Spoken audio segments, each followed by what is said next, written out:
2 Kings chapter 13, verses 18 and 19, we have these enigmatic words. Then he said, "Take the arrows," so he took them. And he said to the king of Israel, "Strike the ground," so he struck 3 times and stopped. And the man of God was angry with him and said, "You should have struck 5 or 6 times." Who are the characters of the story and what warranted anger from the man of God? Well, it was the time of Elisha the prophet. His ministry and influence had become widespread. Israel's present king Joash was an idolater and found himself challenged by a foreign foe. In this present crisis, he valued Elisha above his formidable army, and Elisha, who had played the part of a wise and sympathetic father to many, refused to turn from this rebellious king in his moment of difficulty.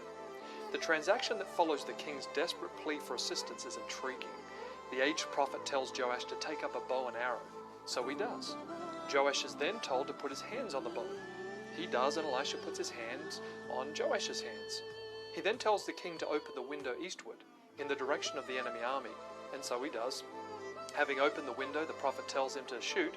He shoots, and as the arrow flies out the window, Elisha, under inspiration, declares Joash's victory over Israel's enemy, Syria.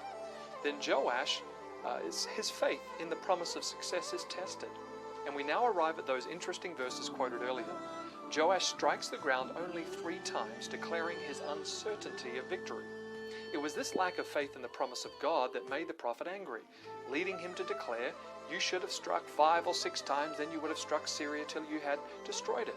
But now you shall strike Syria only 3 times. There's no room for feeling sorry for Joash or thinking Elisha was overreacting. God was trying to help the king, but the king was not inclined to help himself, and as a result he was going to fail in achieving complete victory.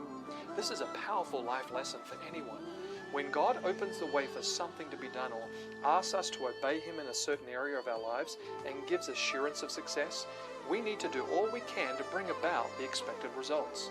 God will do, but we must do also, realizing that success will be given only in proportion to the enthusiasm and perseverance put in. There are only 2 ingredients needed to achieve success: divine power and human effort. It's an eternal truth that we need to remember in our spiritual lives as well as in our everyday activities. Now, it's not always neat and tidy as described above, but success in any line will never be the result of chance. It comes only when we pray as if the results depended entirely on God, and then we work as if the results depended entirely on us. So the question for you today is, how many times